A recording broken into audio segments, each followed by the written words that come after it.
somehow, some way, I managed to avoid spoilers for Thursday, Friday, Saturday, 3 days before I finally got to see Spider-Man No Way Home. And I'm really glad I did manage to avoid them, because everything that happened in this movie was a surprise, and it was amazing. Now, I'm not going to spoil anything.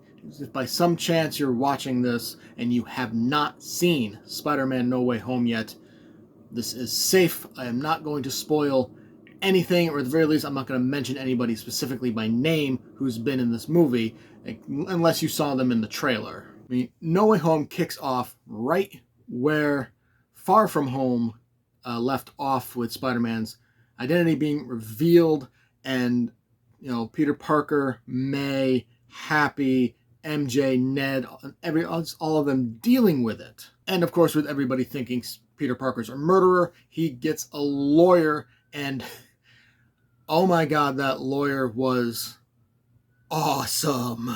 Now, I'm not going to say who it is, because it's a spoiler, but the character was rumored to appear, so you can probably guess who it is. Now, superhero movies sometimes have a huge problem when they have multiple villains in one movie. Case in point, Tobey Maguire, Sam Raimi's Spider-Man 3, with Harry's Green Goblin or Hobgoblin, whoever the fuck he was playing, Sandman, and Venom. I think Sandman was the third movie. You know, it was too much, and it could not be handled. So for me, that was one of the worries for No Way Home. There is a lot of fucking villains. There were 5 villains in this movie, all of which appeared in the trailer, so that is not a spoiler. You know, Green Goblin, Doc Ock, Electro, Sandman, the Lizard, and every single one of them played by their original actors from Tobey Maguire's Spider-Man series and Andrew Garfield's The Amazing Spider-Man series. And I will say, Willem Dafoe is still as creepy as fucking ever. That man knows how to play a villain. He is just fucking perfect at it. Now, with the addition of that lawyer sighting, you know, the theater erupted in cheers. And it's awesome to see when people get excited in a movie, because it doesn't really happen that much these days. But there are also other character appearances where people literally exploded, like my eardrums exploded, because there were people screaming. There was a woman sitting behind me who went absolutely nuts. Can't really discuss too much more, because again, it's very much a spoiler to get into more of the movie. So I will simply say this: Spider-Man No Way Home is extremely well acted. It is a fantastic story.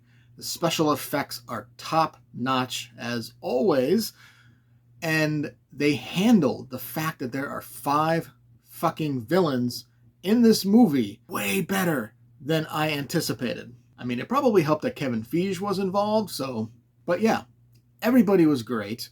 You know, some villains had smaller roles than others. Others had pretty big roles. One of the villains clearly was the main villain of the movie. There was death, there was destruction, there was heartbreak.